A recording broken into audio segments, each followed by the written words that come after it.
in this example, we have a inverse coil, and an inverse coil is exactly what it sounds like. It's the invert of the preceding logic. So we can see that bool's B1 is false at the moment, but B2 is true, and therefore, because B2 is true, B3 is true. If I change B1 so it's true, B2 becomes false, and therefore B3 becomes false.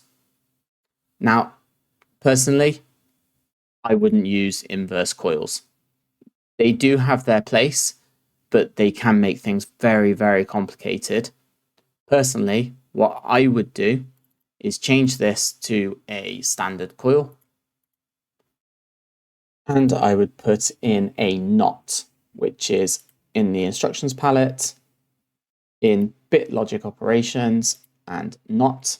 I would drag one of those in, and that would do the inversion there.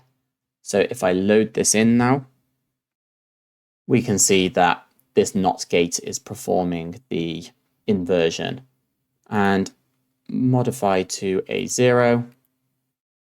We get the same effect as the inverse coil, but it's really, really clear as to what's happening.